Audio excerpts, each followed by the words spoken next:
నమస్తే, welcome to Leo prime time debate. అయితే ఈరోజు మనతో ఉన్నారు ప్యానెల్లో సీనియర్ జర్నలిస్ట్ సత్యమూర్తి గారు, అదేవిధంగా సీనియర్ జర్నలిస్ట్ కనకదుర్గ వడ్లమణి గారు. సార్ నమస్తే. మేడం నమస్తే. సత్యమూర్తి గారు, మనం చూసుకుంటే లిక్కర్ స్కామ్కి సంబంధించి ఏదైతే జరుగుతుందో అది ఒక్కొక్కరుగా విజయసాయిరెడ్డి పేర్లు బయటపెట్టాడు. పేర్లు ఎవరైతే బయట పెట్టాడో వాళ్ళందరినీ కూడా విచారణ చూస్తున్నారు. ఈరోజు సజ్జల ఎవరైతే ఉన్నారో శ్రీధర్ రెడ్డిని అరెస్ట్ చేయడం కావచ్చు, ఇప్పుడు కోర్టులో ప్రజెంట్ చేస్తున్నారు. మొత్తానికి సజ్జల వెన్నుపోటు పొడుస్తాడా జగన్కి అనేటువంటి కొన్ని అంశాలు అయితే వస్తున్నాయి. సో మొత్తానికి ఏం జరగబోతుందంటే ఏం చెప్తారు? అంటే ఇక్కడ మొత్తం ఆధారాలన్నీ దొరికినాయి కాబట్టి ఇంకా ఎవడు వెన్నుపోటు పొడిచినా ఎవడు పక్కపోటు పొడిచినా ఈ కేసుకేం కాదు. ఎందుకంటే కేసులో అన్ని సాక్ష్యాధారాలు మొత్తం అన్నీ దొరికినాయి. కొన్ని చోట్ల మొత్తం అంటే మనీ ట్రయల్ కూడా పూర్తయింది. ఎక్కడి నుంచి ఎట్లా వసూలు చేశారు, ఎట్లా తీసుకెళ్ళి ఎట్లా ఖర్చులు పెట్టారు, ఎవరెవరు ఎంత తీసుకున్నారు, మొత్తం అంతా కూడా అది ఎస్టాబ్లిష్ అయింది. రూటింగ్ అంతా కూడా ఎస్టాబ్లిష్ అయింది. మెయిన్ రూటింగ్ ఎక్కడ తేలింది అంటే అతను బాలాజీ అనే అతన్ని పట్టుకోవటంతో మెయిన్ రూటింగ్ ఎక్కడికి వెళ్ళింది అనేది క్లియర్ కట్గా అర్థమైపోయింది. అతను భారతీ సిమెంట్స్లో డైరెక్టర్గా ఉన్న బాలాజీ, అతని దగ్గర స్టోరీ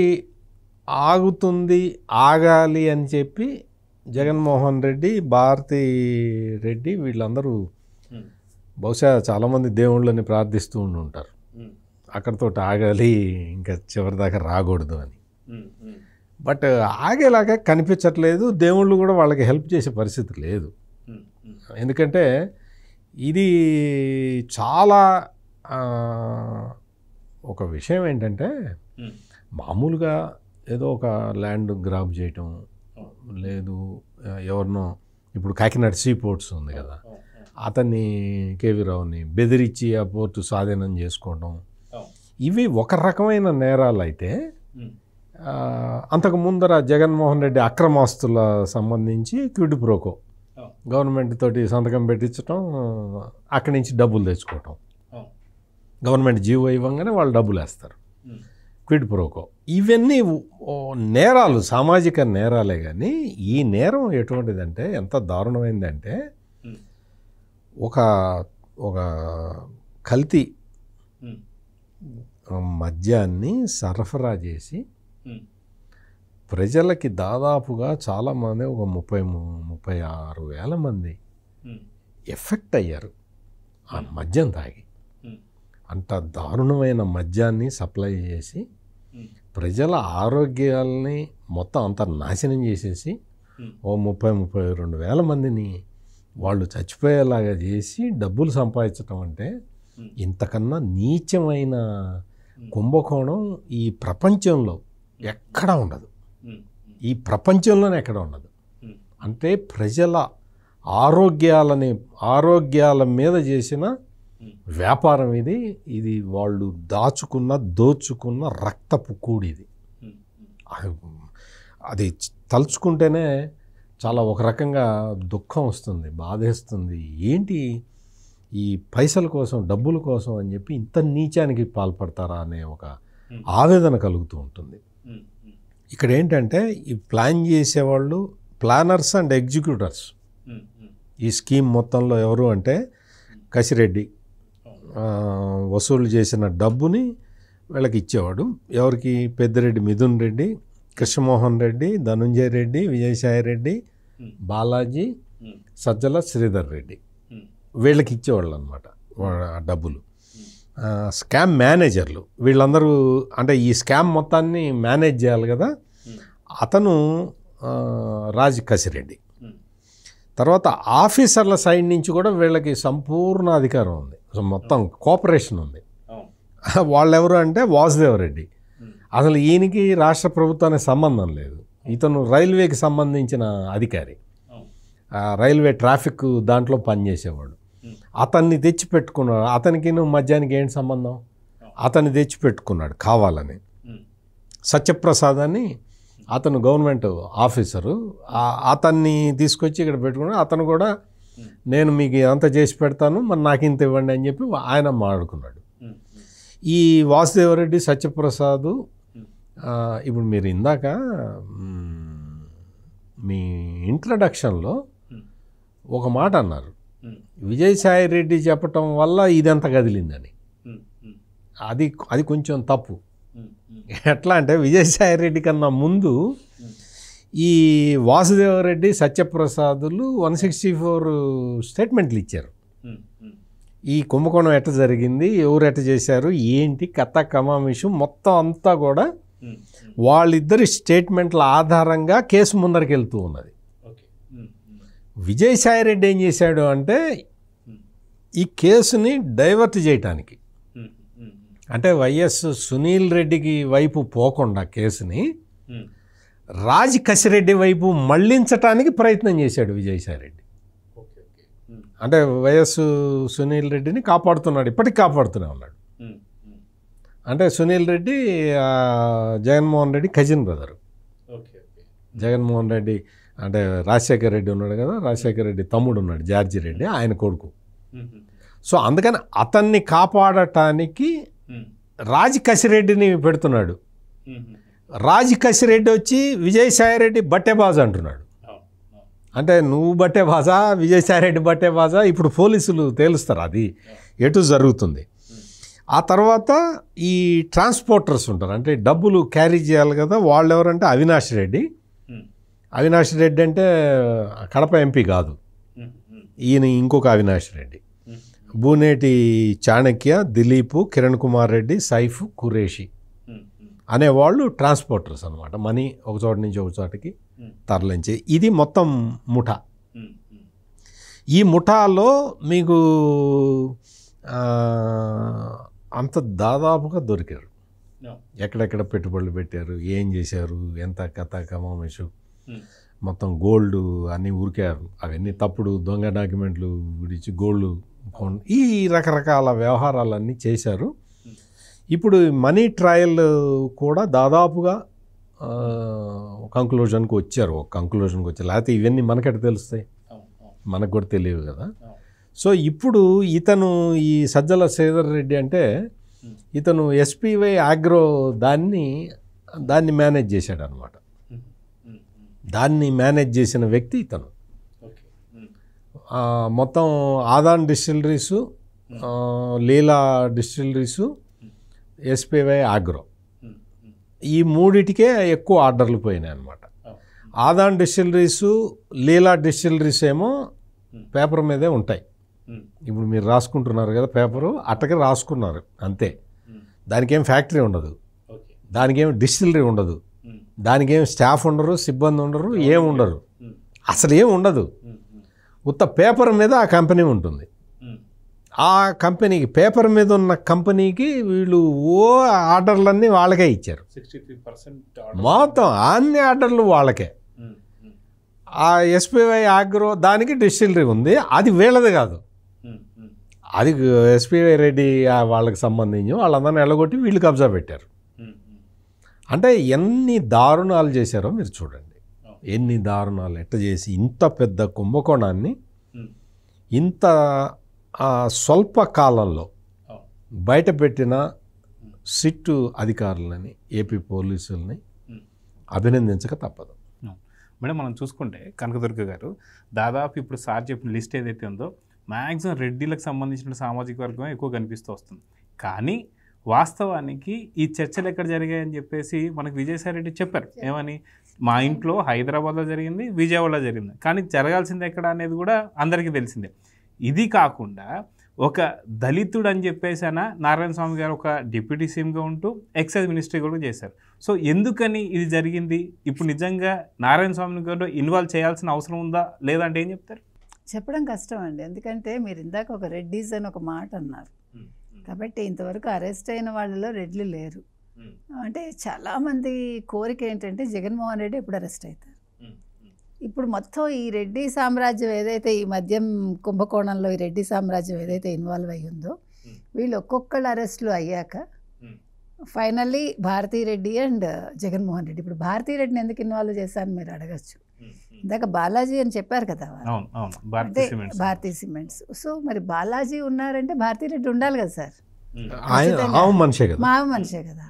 సో మీకంటే ఇప్పుడు మీరు ఆలోచించాల్సింది ఏంటంటే ఒక జగన్మోహన్ రెడ్డి కాదు, 2 సెల్స్ రెడీ చేసుకోవాలి, ఒకటి భారతీ రెడ్డికి ఒకటి జగన్మోహన్ రెడ్డి గారికి, ఇద్దరికి.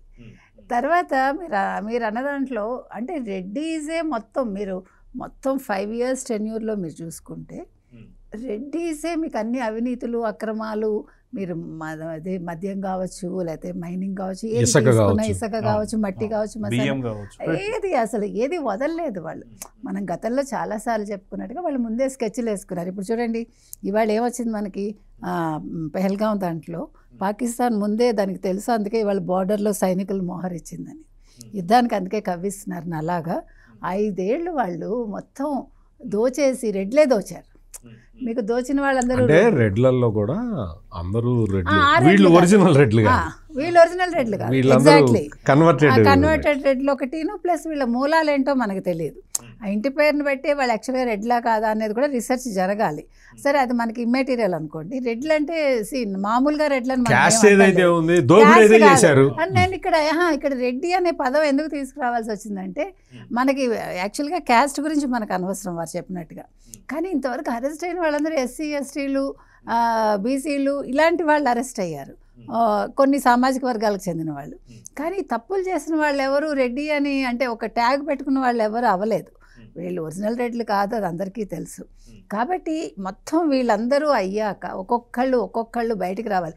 ఇప్పుడు ఇంకొక ముఖ్యమైన విషయం ఇక్కడ ఏం జరుగుతోందంటే జగన్మోహన్ రెడ్డి కింద నుంచి పై వరకు ఎవరినైతే నమ్ముకుంటూ వచ్చారో వాళ్ళు ఒక్కొక్కళ్ళుగా నోరు విప్పుతున్నారు. మీరు గమనించండి, ఒక్కొక్కళ్ళుగా అప్రూవర్స్గా మారుతున్నారు. సో మొత్తం ఫైనల్గా ఇది ఎక్కడికి రీచ్ అవుతుంది మనకు అర్థమవుతుంది. అంటే ఇప్పుడు మనకు ఒక చదరంగం గడిలో కింద నుంచి 1 నుంచి మొదలైతే 100కి ఎక్కడికి వెళ్తుందో ఇప్పుడు 99, 100 ఆ 2 they may lead to Bharathi Reddy గారు అండ్ జగన్మోహన్ రెడ్డి గారు ఖచ్చితంగా. కాబట్టి ఇవాళ ఇంకా అతని అమ్మాయి ఎవరో అనూషట, అతను డిటిపి ఆపరేటర్. అమ్మాయి పని ఏంటంటే రోజు మొత్తం ఈ లెక్కలంతా కూడా సాయంకాలం కసిరెడ్డికి అప్పచెప్పాలి. అమ్మాయి అప్పచెప్పాలి మొత్తం ఇవాళ ఎంత అయింది బిజినెస్. రోజుకి మనకి తెలిసి 60 కోట్లు కసిరెడ్డికి వెళ్ళేదట. అంటే సాయంకాలం అయ్యేసరికి 60 కోట్లలో 3 కోట్లు జగన్మోహన్ రెడ్డి ఇంటికి పంపించేవాడు ఆయన ప్రతి నెల.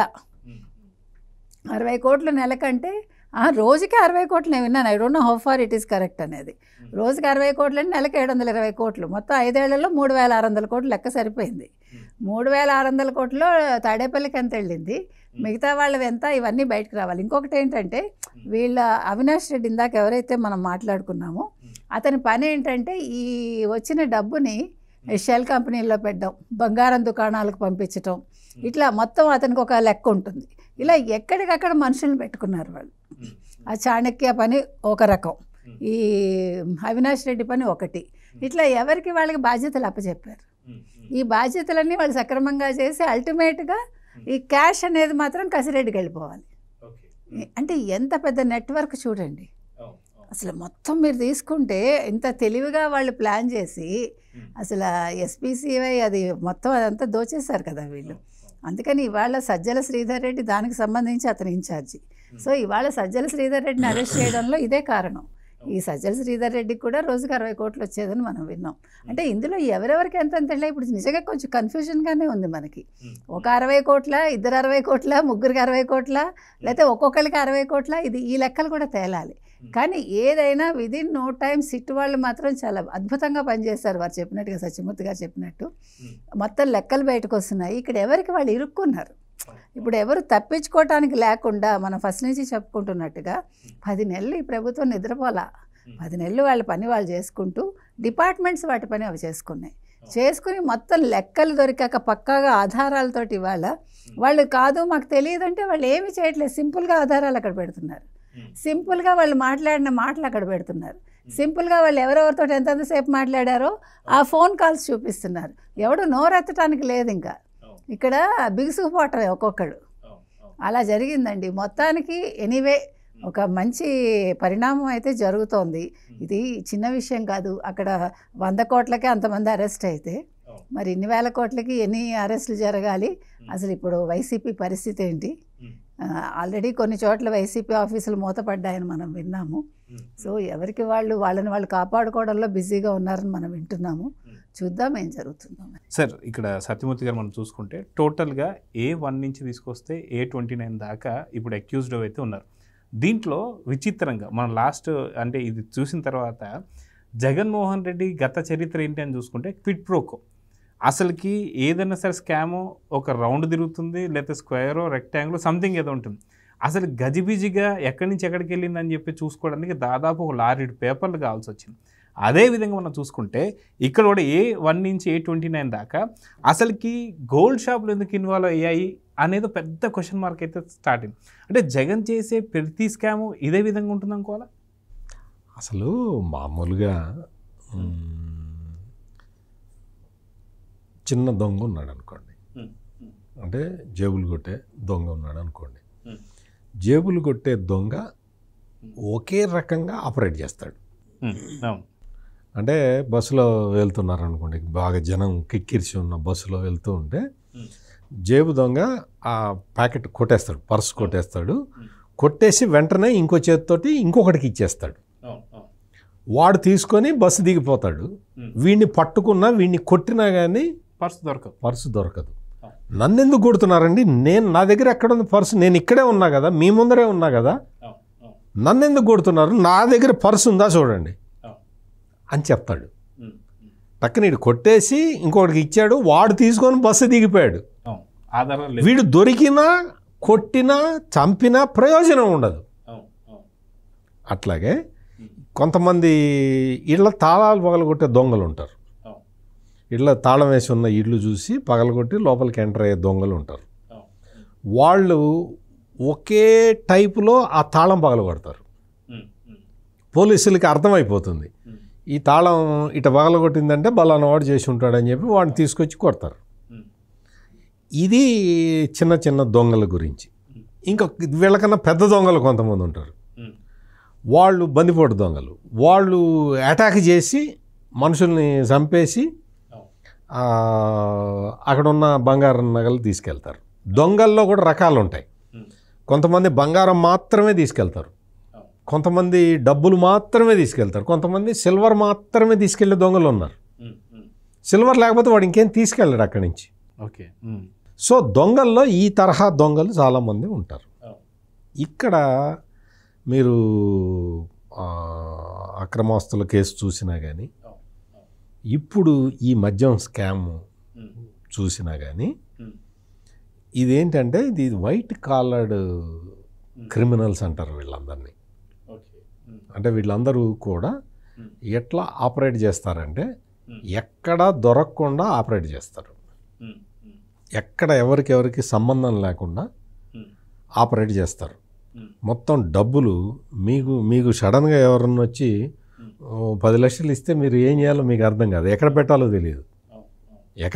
సడన్గా ఎక్కడ పెట్టలేరు కదా, ఇంట్లో పెట్టుకోలేరు, బ్యాంకులో పెట్టలేరు. 10 లక్షలకే మీరు తలకిందులు అయిపోతారు. మరి ఇప్పుడు కనకదుర్గ గారు చెప్పినట్టు 60 కోట్లు 70 కోట్లు అట్లా వచ్చి పడుతూ ఉంటే అంత క్యాషే కదా, అంతా 500 రూపాయల నోట్లే. అవన్నీ వీళ్ళు ఎట్ట చేశారు, ఎట్ట ట్యాకిల్ చేశారు అంటే మీరు ఎంత వీళ్ళు గజ దొంగలు అయితే అట్ట చేయగలుగుతారో మీరు ఆలోచించండి. అసలు కౌంటింగ్ మిషన్లు పెట్టి రాత్రింబగళ్ళు లెక్క పెట్టడమే దానికి సంబంధించి. మరి ఈ తరహా నేరాన్ని పట్టుకోవటం కష్టమే కానీ, బట్ సిట్ పోలీసు అధికారులు మాత్రం ఇప్పుడు మీకు ఎక్కడంటే వాసుదేవరెడ్డి దొరకటంతో ఇది స్టార్ట్ అయిందండి. వాసుదేవరెడ్డి దొరక్క ముందు కథ వేరు, వాసుదేవరెడ్డి దొరికిన తర్వాత కథ వేరు. వాసుదేవరెడ్డి కూడా అంత ఆషామాషిగా దొరకలే. వాసుదేవరెడ్డి దొరకటానికి ముందు వాసుదేవరెడ్డిని ఎట్ట పట్టుకున్నారంటే, వాసుదేవరెడ్డికి పిల్లనిచ్చిన మామని ఫస్ట్ పట్టుకున్నారు. అతని మీద ట్రాక్ పెట్టారు. అతని మీద ట్రాక్ పెట్టి అతన్ని తీసుకొచ్చి క్వశ్చన్ చేసి అది చేసి ఇది చేస్తే ఫైనల్గా వాసుదేవరెడ్డి దొరికాడు. వాసుదేవరెడ్డి ఇల్లు ఆస్తులు అన్నీ సోదా చేస్తే చాలా కాగితాలు దొరికినాయి. చిన్న చిన్న కాగితాలు, పెద్ద పెద్ద కాగితాలు, ఫైళ్ళు అన్నీ దొరికినాయి. అవన్నీ చూసిన తర్వాత అప్పుడు వాసుదేవరెడ్డి దొరికిన తర్వాత ఈ మొత్తం ఎపిసోడ్ బయటకు వచ్చింది. ఆ తర్వాత ఇంకొక ఆఫీసర్ ఉన్నాడు కదా, ఆ ఆఫీసర్ని పట్టుకున్నారు. వీళ్ళిద్దరూ మాకు తెలియదండి, మాకు వచ్చింది అంత ఇంత, మిగిలిందంత అంత అటుపోయింది ఇటుపోయింది అని చెప్పి వాళ్ళు రూట్ మ్యాప్ ఇచ్చారు. ఆ రూట్ మ్యాప్లో వెళ్తే ఒక్కొక్కడు దొరుకుతూ ఉన్నాడు. ఇప్పుడు దొరికిన ఈ సజ్జల శ్రీధర్ రెడ్డి, అసలు సజ్జల శ్రీధర్ రెడ్డి అనే వ్యక్తి ఆపరేట్ చేశాడని తెలుసా మనకేమన్నా? తెలియదు కదా. ఆ సునీల్ రెడ్డి జగన్మోహన్ రెడ్డి సోదరుడు ఇట్లా చేశాడని మనం అనుకున్నామా? పార్లమెంటులో లావు కృష్ణదేవరాయలు, నరసరావుపేట ఎంపీ లావు కృష్ణదేవరాయలు చెబితే తెలిసింది. అట్లా ఒక్కొక్కటి కూడా ఇప్పుడు చివరికి ఆ బాలాజీ గోవిందప్ప బాలాజీ ఇందులో ఈ స్కాండల్లో ఉంటాడు. ఎవరైనా ఊహిస్తారా? ఇవన్నీ కూడా దొరికినాయి, మొత్తం ఒక్కొక్కటి దొరికినాయి. జగన్మోహన్ రెడ్డి ఏంటి అంటే వేరే వాళ్ళని అతను నమ్మడు, వేరే ఎవరి మీద నమ్మకం లేదు. అందుకని తన కజిన్ బ్రదర్స్నే పెట్టుకున్నాడు చుట్టూతా కూడా. మీరు కాకినాడ సీపోర్టు కేసు చూసినా కానీ అందులో విక్రాంత్ రెడ్డి జగన్మోహన్ రెడ్డి తమ్ముడు, వైవి సుబ్బారెడ్డి కొడుకు, అతన్ని పెట్టుకొని అతన్ని బెదిరించాడు. అక్కడ కూడా విజయసాయిరెడ్డి ఉన్నాడు, ఇక్కడ విజయసాయిరెడ్డి ఉన్నాడు. విజయసాయిరెడ్డి ఇందుకు గలడు అందు లేడని సందేహం వలదు, ఎందెందు వెతికినా విజయసాయిరెడ్డే కలడు. అందుకని ఇప్పుడు మొత్తం కూడా అంతా ఈ రూట్ మొత్తం దొరికింది, లైన్ దొరికింది. ఇక్కడి నుంచి ఇంకా ముందరికి వెళ్ళటం అనేది ఇది అసలైన సవాల్. ఇప్పుడు గోల్డ్ కొంటాం, బంగారం కొంటాం, అది నేను చెప్పా కదా, పిక్ పాకెటర్ ఒక రకంగా చూస్తాడు, తాళం పాల్గొట్టేవాడు ఒక రకంగా చేస్తాడు, బందిపోటు దొంగ ఒక రకంగా చేస్తాడు. అట్లా మరి వీళ్ళు గోల్డ్ మీద పెట్టారు. భూములు చేతుల అధికారం ఉంది కదా, భూములు కొనాల్సిన పని లేదు, భూములు ఆక్రమించుకోవచ్చు. ఇంకా మనం వేరే కంపెనీల్లో వాటిట్లో ఎన్ని కంపెనీల్లో పెడతారు వీళ్ళు? మాత్రం అన్ని కంపెనీల్లో పెట్టేశారు. షెల్ కంపెనీలు చాలా ఉన్నాయి వాళ్ళకి. ఇంకా కంపెనీల్లో పెట్టలేక ఇప్పుడు వజ్రాలు, బంగారము వీటిలోకి దిగారు. వీటిలోకి దిగి అట్లా వాళ్ళు గోల్డ్లో పెట్టుబడి పెట్టి అట్లా చేసుకున్నారన్నమాట. స్థలం కబ్జా వాళ్ళు ఆల్రెడీ పెట్టారు కదా, లక్షల ఎకరాలు మొత్తం ఆక్యుపై చేశారు కదా. గవర్నమెంటే మంది కదా, అందుకని గవర్నమెంటే మంది కాబట్టి భూములు కొనాల్సిన అవసరం లేదు. అది కాక ఒకవేళ భూములు తీసుకున్నా సరే కనిపించేది, గోల్డ్ అయితే మనకి వెనక అకౌంట్లలో పడతాయి కాబట్టి పెట్టుకోవచ్చు, గుంతతో పూడ్చి పెడతారు, ఏముంది, తర్వాత తీసుకుంటారు. అట్లా ఈ క్యాష్ డంపులు ఇవన్నీ కూడా మొత్తం పోలీసుల దగ్గర మొత్తం ఇన్ఫర్మేషన్ ఉన్నది నాకు తెలిసి. నేను వాసుదేవరెడ్డి దొరికినప్పుడే నేను చెప్పాను, మన ఛానల్లోనే నేను చెప్పాను, వాసుదేవరెడ్డి దొరకటం పెద్ద ఇది కాదు, వాసుదేవరెడ్డిని ట్రాక్ చేసి అతనితోటి మాట్లాడి ఇదంతా చేసింది ఎందుకు అంటే ఈ క్యాష్ డంపులు ఎక్కడెక్కడ ఉన్నాయో వాసుదేవరెడ్డి చెప్పే వరకు అతన్ని అరెస్ట్ చూపించరని కూడా చెప్పాను నేను. అవన్నీ అయిన తర్వాతే, అందుకని క్యాష్ డంపులు కూడా పోలీసులకి తెలుసు ఎక్కడ ఉన్నాయి, ఎటు పోయినాయి, ఎటు నుంచి పోయినాయి అనేది. ఇది ఇక్కడతోటి ఆగకూడదు, ఇంకా చాలామంది రావాలి, చివరిదాకా వెళ్ళాలి. అంతిమ లబ్ధిదారుడు ఎవడో అక్కడ దాకా కేసు వెళ్ళాలి అని ఆంధ్రప్రదేశ్ ప్రజలందరూ కోరుకుంటున్నారు. ఆంధ్రప్రదేశ్లో ఉన్న ప్రజలందరూ, ఒక్కళ్ళు ఇద్దరు కాదు, అందరూ కోరుకుంటున్నారు. అంతిమ లబ్ధిదారుడి వరకు, లబ్ధిదారు రాలా అది తర్వాత సంగతి, ఆ లాస్ట్ బెనిఫిషరీ వరకు కూడా కేసు పోవాలనేది ఇప్పుడు ఆంధ్రప్రదేశ్ ప్రజలందరూ కోరుకుంటున్నారు. Except YCP social media people. అయితే కనకదుర్గ గారు సార్ చెప్పినట్టుగా ఏపీ ప్రజలందరూ కూడా కోరుకుంటున్నారు. వాస్తవానికి ఎవరు ఏంటి అనేది ఒక ఆతృత అయితే, వాస్తవానికి దీంట్లో దాదాపు కొంతమంది 1,00,000 కోట్ల స్కామ్ అని, కొంతమంది 2,00,000 కోట్ల స్కామ్ అని చెప్పేసి మాట్లాడుతున్నారు. ఇప్పుడు బుడమేరుకు సంబంధించినటువంటి ఏదైతే ఉందో అది 500 కోట్లతో అయిపోతుంది. అదేవిధంగా అమరావతికి సంబంధించుకుంటే 40,000, 60,000 కోట్లతో అయిపోతుంది. దాదాపు 2,00,000 కోట్ల స్కామ్ ఏదైతే ఉందో ఇది నిజంగా బయటపడి ఏపీ ప్రజలు మాకు తిరిగి ఇచ్చేయాలని చెప్పి కూడా కోరుకుంటున్నారు. నిజంగా వైసీపీ నేతలు అందరూ తిరిగిస్తే ఏపీ ఎలా ఉండబోతుందంటే ఏం చెప్తారు? అసలు బ్రహ్మాండం అండి. ఇంకా అసలు అలాంటిది చరిత్రలో నా భూతో నా భవిష్యత్ అంటే వాళ్ళు ఇస్తారా? ఇస్తారా? అది అది జరగాలి కదా. కాకపోతే ఇక్కడ ఏంటంటే మీరు చెప్పినట్టుగా ఈ స్కామ్ అసలు చూసుకుంటే కనుకైతే ఈ అవినాష్ రెడ్డి ఏమో ఈ కసిరెడ్డి రాజు కసిరెడ్డికి తోడల్లుట, ఇతను ఈ షెల్ కంపెనీలో పెట్టడం, ఈ బంగారం దుకాణం అది కూడా ఢిల్లీ ముంబైకి పంపించటండి ఈ డబ్బులు, పంపించి అక్కడి నుంచి వెనక్కి రావడం. ఇది అంతా మానిటర్ చేసేది దిలీప్, కిరణ్ కుమార్ రెడ్డి, సైఫీ లాంటి వాళ్ళు. అసలు ఈ నెట్వర్క్ వింటుంటే గిజిగాడి గూడు అనే ఒక గూడు ఉంటుంది చూడండి, ఒక పక్షి కడుతుంది, చిన్న పక్షి కడుతుంది, ఇలా గజిబిజిగా ఉంటుంది, అట్లా ఉందండి మొత్తం. కానీ ఇప్పుడు మీరు అన్నట్టుగా అసలు ఈ డబ్బులు వెనక్కి వస్తాయన్న ఆలోచన అద్భుతంగా లేదు వినటానికి. అద్భుతంగా ఉంది కానీ వీళ్ళు వాళ్ళంత సామాన్యులా? అది ఇప్పుడు మామూలు జేబు దొంగ ఒక 500, 1000 రూపాయలు కొట్టేస్తేనే మళ్ళీ రిటర్న్ రావు. అది జరిగే పని కాదు. ఆర్జీవి దీని మీద సినిమా తీయొచ్చు అంటారు. ఈ నెట్వర్క్ ఖచ్చితంగా తీసే అవకాశం ఉంది, తీయచ్చు. కానీ ఇందులో కూడా విలన్ గా చంద్రబాబు నాయుడిని పవన్ కళ్యాణ్ చూపిస్తాడు. అది అంటే వాళ్ళు కొట్టేస్తూ ఉంటే, డబ్బులు కొట్టేస్తూ ఉంటే కొత్తగా ఆయన ఏం చేయొచ్చు అంటే ఆయనే విలన్ గా వేస్తే బాగుంటుంది. డబ్బులు కొట్టేస్తుంటే అడ్డుపట్టడం నేరం కదా. రామ్ గోపాల్ వర్మ అట్ట చెప్తాడు. అదేంటండి గవర్నమెంట్ వాళ్ళది, వాళ్ళ డబ్బులు వాళ్ళు కొట్టేస్తూ ఉన్నారు, వాళ్ళ ప్రజల సొమ్మే కదా. మరి వాళ్ళు కొట్టేసుకుంటూ ఉంటే మీరు అడ్డుపడతారా? అసలు మీరు విలన్లు అని చెప్పి చెప్తాడు రామ్ గోపాల్ వర్మ. వీళ్ళిద్దరు ఫోటోలు పెట్టి కావాలంటే లోకేష్ కూడా యాడ్ చేసి ముగ్గురిది పెట్టి విలన్లు, ఎందుకంటే వీళ్ళు డబ్బులు తీసుకొని ఇవ్వట్లేదని ఆ రకంగా చేస్తారు. ఇప్పుడు దోచుకుంటుంటే అడ్డుపడతారా? ఏమన్నా అసలు మీకు ఇదేమన్నా ఉందా? అసలు కాదు. ఇంకొకటి వీళ్ళ క్యాప్షనే దాచుకోని కదా వైసీపీ వాళ్ళది. సో అందుకని దాచుకో అంటుంటే మీరేంటి అడ్డుకుంటారంటాడు ఆయన. కాబట్టి అయినా అసలు బాగుందండి, ఊహ బాగుంది. అలా ఇవ్వగలిగితే కనుకైతే అట్లీస్ట్ ప్రాణాలు వెనక్కి ఇవ్వలేరు కాబట్టి ఇన్ని వేల మంది చనిపోతే అట్లీస్ట్ వాళ్ళ కుటుంబాలకు డబ్బులైనా ఇవ్వగలిగితే ఆర్థికంగానైనా వాళ్ళ పిల్లల చదువులు అవన్నీ జరుగుతాయి, వాళ్ళు ఆర్థికంగా నిలదొక్కుకోగలరు. కానీ ఇది జరిగే పని కాదు. మీరు అంటే 1,00,000 కోట్ల స్కామ్ అంటే అసలు ఊహించడానికే సరిపోవట్లే. 2 రాజధానులు కట్టుకోవచ్చు కదా. అసలు పోలవరం ఎప్పుడో అయిపోయి ఉండేది. అసలు ఎన్ని జరిగేవో ఏపీలో, ఈ పాటికి ఏపీ నెంబర్ 1లో ఉండేది. అలాంటిది మొత్తం తినేసి ఇప్పుడు స్కాముల్లో నెంబర్ 1లో వైసీపీ అండ్ జగన్మోహన్ రెడ్డి అండుకో ఉన్నారు. అది వీళ్ళు స్కాములు చేయడం అలవాటు, స్కీములు వేయడం అలవాటు. వీళ్ళు షెల్ కంపెనీలు పెట్టడంలో మాస్టర్ డిగ్రీ అయిపోయి, ఎంఫిల్ అయిపోయి, డాక్టరేట్ కూడా వచ్చింది వీళ్ళకి. వీళ్ళు వచ్చి విశాఖపట్నంలో ఏఐ టెక్నాలజీస్ తోటి వచ్చే ఉర్సా కంపెనీ, అది షెల్ కంపెనీ అంటారు. షెల్ కంపెనీ వాళ్ళకి ఊరికే ఇచ్చేసారు. షెల్ కంపెనీలు పెట్టడంలో వీళ్ళు మాస్టర్ డిగ్రీ వచ్చి, డాక్టరేట్ కూడా వచ్చింది. అటువంటి వీళ్ళు వచ్చి మొత్తం ఉర్సా క్లస్టర్స్ అనేది అది లేదు.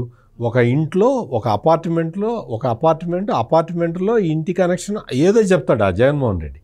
అంటే ఎందుకు చెప్తున్నానంటే కనీసం మాట్లాడే దాంట్లో క్లారిటీ కూడా మెయింటైన్ చేయలేకపోవటం అనేది. ఎందుకు అంటే ప్రజల్ని కన్ఫ్యూజ్ చేయాలన్న ఉద్దేశంతో ఈ షెల్ కంపెనీ మాటలు తీసుకొస్తూ ఉన్నారు. వాస్తవంగా ఇప్పుడు ఈ మద్యం కుంభకోణంలో వచ్చిన డబ్బులు కూడా అన్ని షెల్ కంపెనీల ద్వారా మళ్లించినవే. అన్నీ దొరుకుతాయి, కంగారు పడాల్సిన అవసరమేం లేదు. షెల్ కంపెనీలు అంత ముందర అక్రమాస్తుల కేసులో కూడా షెల్ కంపెనీలే కదా, మొత్తం అన్ని షెల్ కంపెనీలే కదా. ఆట మారిషస్ వెళ్ళి అక్కడి నుంచి వెళ్ళి ఇక్కడి నుంచి మన విజయసాయి రెడ్డి అంటే మాస్టర్ మైండ్ విజయసాయి రెడ్డి. దాన్ని ఎగ్జిక్యూట్ చేసేవాళ్ళు మరి ఎంత సమర్థులో చూడండి. ఇన్ని లక్షల రూపాయలు, కోట్ల రూపాయలు ఇట్లా డైవర్ట్ చేయాలి, ఇట్లా బంగారం కొనాలి, ఇట్లా వజ్రాలు కొనాలి, దాచిపెట్టాలి, ఎక్కడ దాచిపెట్టాలి, ఏంటి కథ కమామేషం. ఇందులో కూడా ఎవరి వాటా వాళ్ళకి వెళ్ళేలాగా స్కెచ్ చేయటం అనేది అది చాలా మామూలు స్పెషలైజేషన్ ఉంటే తప్ప. ఇప్పుడు డబ్బులు వస్తే పర్సంటేజ్ లెక్కేయటం, నీకు ఇంత పర్సెంట్ నాకు ఇంత పర్సెంట్ అని లెక్కేసుకోవటం, పంచుకోవటం, చక్కగా క్యాష్ని ఎక్కడికక్కడ ఇది చేయటం, డిస్ట్రిబ్యూట్ చేయటం, దానికోసం అని చెప్పి ట్రాన్స్పోర్టర్లను పెట్టడం, ఆ ట్రాన్స్పోర్టర్లు చిత్తశుద్ధిగా పనిచేయటం, అంటే దోచుకున్న డబ్బుల్ని క్రమం తప్పకుండా ఈ డబ్బులన్నీ కలెక్ట్ చేసి ఈ ట్రాన్స్పోర్టర్లందరూ నీట్గా ఎవరి వాటా వాళ్ళకి ఇవ్వటం, ఇదంతా చూస్తుంటే ఆలీబాబా 40 దొంగలు సినిమాని మళ్ళీ తీయాల్సిన అవసరం అయితే కనపడుతూ ఉన్నది. అందులో కూడా ఇంత దోచుకోలే, ఇంత ఇంత కథ ఏమీ స్టోరీలు అండి. ఒక్కొక్క స్టోరీ వింటూ ఉంటే అసలు బంగారం కొండం ఏంటో, వజ్రాలు కొండం ఏంటో. కాదు, కంపెనీ కాపురానికి 10 సూత్రాలని ఉండేది కదా, అలాగా దోచుకోవడానికి ఎన్ని సూత్రాలు తెలుసుకోవాలి. అయితే ఫైనల్గా కనకదుర్గ గారు మనం చూసుకుంటే కసిరెడ్డి రాజేమో విజయసాయిరెడ్డిని వీడి పట్టెబాజ్ అంటాడు. ఈయన జగన్మోహన్ రెడ్డి గతంలో నన్ను బోసిడీకే అని చెప్పేసి అన్నాడని చెప్పేసి అంటాడు. ఈ విజయసాయిరెడ్డి వచ్చి నీ బట్టలు ఇప్పేస్తా అంటాడు. ఈ బట్టలు ఇప్పే గోలేంది? అసలు వాస్తవానికి ఏపీకి సంబంధించిన ప్రజల సొమ్ములు కావచ్చు, దాదాపు మిగతా అన్ని చూసుకుంటే 20 లక్షల కోట్ల స్కామ్ మొత్తం అన్ని విధాలా జరిగి వాళ్ళు పూర్తి ఏపీ ప్రజల ముందు వచ్చి కొట్లాడుకోవడాన్ని ఎలా చూడాలంటారు? మీరు సినిమాలు చూస్తారు కదా, ఏమవుతుంది, అల్టిమేట్ గా ప్రజల ముందే కొట్టుకుంటారు. సో ఇప్పుడు తప్పు చేశారు కాబట్టి ఒకళ్ళనొకళ్ళు తిట్టుకోవటం అనేది ఎప్పుడొచ్చిందో వాళ్ళు తప్పు చేసామని ఒప్పుకున్నట్టే కదా.